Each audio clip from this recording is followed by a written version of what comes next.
Okay, hello. So at the end of the previous video, I gave you this question. So one of the simplest possible sampling distributions you can imagine, right? Throwing two dice and calculating the average. And what is the probability of the average equal to 6? This is simple because for the average of two dice to be 6, both should be 6, right? So, you know how to calculate that, right? So for the average to be 6, x1 should be 6 and x2 should be 6, right? It's obvious.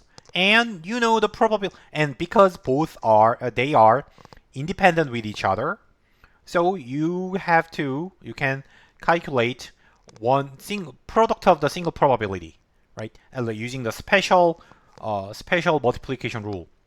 So probability of x1 equals to 6 times probability of x2 equals 6 is the answer, which is easily 1 over 6 times 1 over 6, which is 1 over 36.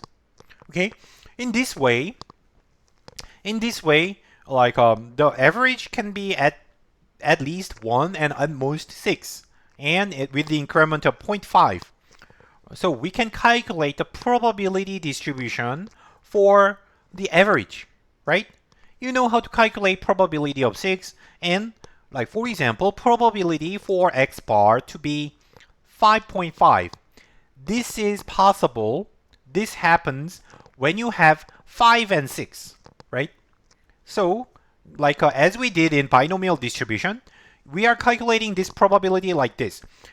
First case is when x1 is 5 and x2 is 6, and the second case is when x1 6, x2 5.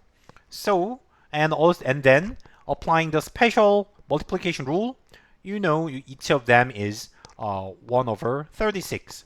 So as a result, the probability becomes 2 over 36, and by this way, like this way, you can calculate probability for x bar equal to 5 and 4.4, 4.5 and 4, 3.5, da da da da da.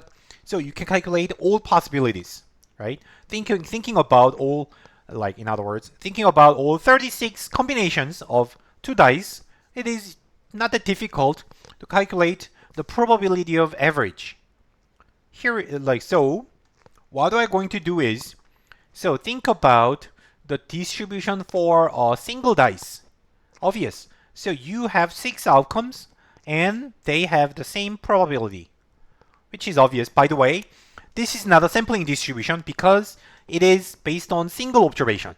So it is about single dice, but when you throw two dice and calculate the average, this is the new distribution. Like, so this is 1 over 36 and 2 over 36, 3 over 36, like that. So you get a different distribution.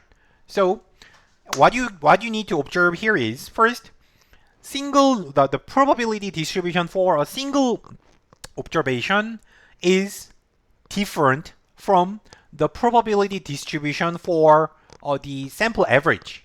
Sample average causes some difference, but of course they are related. They are related, but they are different.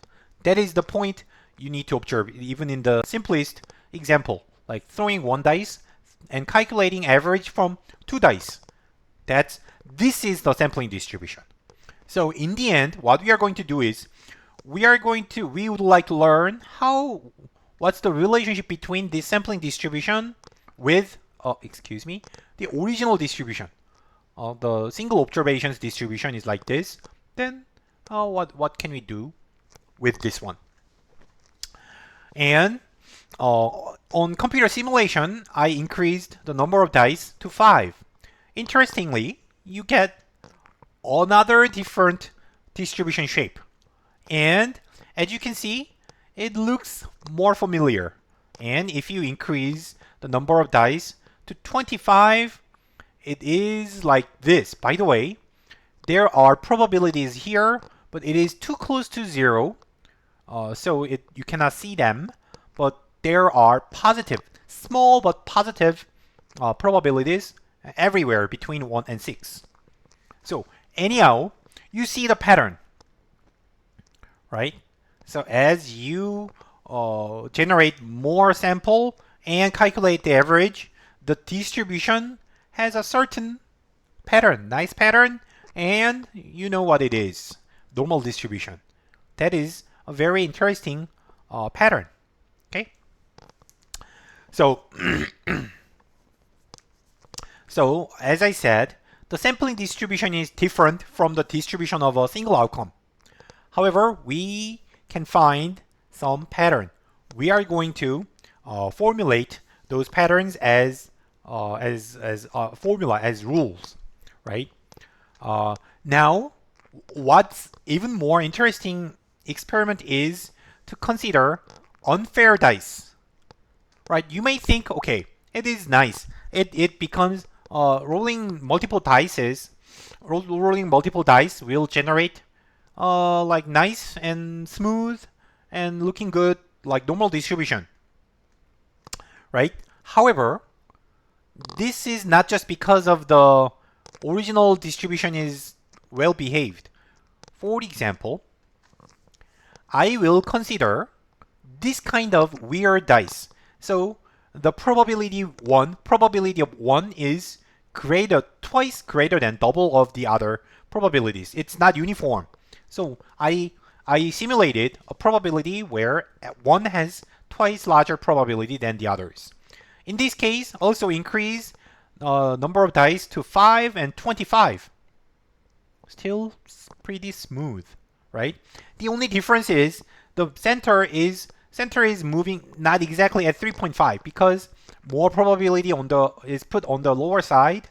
So the shape is like the normal distribution, center of the normal distribution is shifted a little bit toward 3, close to 3 rather than 3.5. But basically, pattern is the same. Another example. Now, I put double probability on 1, 2, 3. In this case, same pattern is like 5 when n is 5, when n is 25. So probability is pretty smooth and normal, bell curve, right? Also, the center is about 3, but that's because I put probability on the lower side, but the shape is pretty similar to the original dice. How about this? Now I consider a dice with increasing probability as the outcome, right? 1 has probability of 1, and 6 has probability 6 times larger than 1, right? In that case, same thing. So what we learned is it doesn't matter what is the underlying distribution. No matter what the underlying distribution is, no matter what the distribution for a single outcome, in the end, it will converge to a normal distribution. That is the pattern. That is the importance of normal distribution. As I said, every distribution can be approximated to normal distribution, roughly speaking, right? But when you generate a random sample, so we are going to extract 3 patterns here. First, the mean of x bar, so every sample average, the expectation of the sample average is actually the same as the expectation of a single observation. So let's go back and see the pattern. As you can see, the center is here, 3.5 is the mean, and it does not change. Always, it's centered around here. It is obvious in this case because it's symmetric. But think about this. In this case, center is close to 3, like here, when n is 5 and when n is 25, and when n is like 1, always the center is the same. Similar, no matter what you do. It's so the center of these two distributions are the same, and also centers are the same. So this is clear pattern 1. The expectation, the center of the sampling distribution is fixed. It does not change as n increases. Pattern 2, the variability decreases, the dispersion decreases, right? Also, it is clear. As you can see, probability of the extreme outcomes shrink, and more probability is concentrated around the mean. That is obvious, because as you repeat multiple times, as you repeat the experiment many times, it is hard to get extreme values repeatedly. So usually you are, in the end, you are going to regress back to the mean. So that is why probability becomes more concentrated. And you see it is clear everywhere. So as you can see, literally there are positive probabilities here and there, but you cannot see them. Their probability is so small and so close to zero. So even if there exists probability, but they are really extreme small probabilities, like everywhere. So that is pattern 2. Variance decreases. And pattern 3, overall shape is becoming a normal distribution. That is another clear pattern. So we are going to formulate these 3 patterns as formulas, as they're called laws or theorem, right? So very important thing. Pattern 1, the first pattern, is formulated like this. Expected value of a sample average equals to the expectation of a single outcome, right? No matter what, you observe one outcome or multiple outcomes and take the average, it doesn't matter. I can prove it for the simplest case. And the main idea is based on the identical distribution assumption. The first observation and the second observation should have the same mean, right? They must be the same variable, right? So mean are the same. So then expectation of x bar can be written in this way. X bar is calculated like this, and you know how expectation preserves the linear relationship. So 1 over 2 divided by 2 goes out of expectation, and you can split expectation on each of the random variable. And then, because these two expectations are the same and divide by 2, basically you get just one of them, right? Even if you increase n, it doesn't matter. The proof does not change. So this is a simple proof. The mean does not change, which is a mathematical theorem. Okay. Second property. The variance of x bar decreases as n increases, right? So mathematically, you can show that the variance of sample average, equals the variance of single outcome divided by the sample size. So as the sample size increases, it will decrease, right? It's inversely proportional. So how do we, then automatically, you know how standard deviation works. Standard deviation of the sample average equals the single outcome standard deviation divided by square root of sample size. So you are going to see this formula a lot again later, right? So standard deviation divided by square root n. Also, its proof is also simple. When you think about 2 observations, we already know variances are the same, and then like proof is pretty simple, pretty much the same as the expectation, but the difference is when you think of variance, 1 over 2 is squared, right? Here, 1 over 2 squared is like when it comes out of variance, it must be squared. So like only one of them is cancelled out by these 2 variances, right? So in the end, one of the 2, which used to be here, survives in the final term. So because of this square in variance calculation, you have 1 over n, which is not cancelled out. Okay. And the third pattern can be summarized like this. The distribution of sample average converges to a normal distribution as n increases. It's like limit. like you learned limit in mathematics, in calculus. So exactly, it's the similar concept of limit of something, limit of a sequence. But the sequence is defined by the sample size. As the sample size increases, in the end, and if it is infinity, then the distribution of the sample average must be a normal distribution. By the way, this is really, really important. First, what I'm saying here is single observation distribution does not need to be normal. No matter what the distribution, underlying distribution is, the result, the limit is normal. So that's why I said everything can be approximated to normal distribution. Okay? So that means even if you don't know what is the underlying distribution, still you know the distribution of its average. It is amazing, very powerful result. Okay, so we learned 3 patterns and they have their own names. First, law of large numbers. If you combine the first 2 properties, the mean does not change, but the variance decreases as the sample size increases.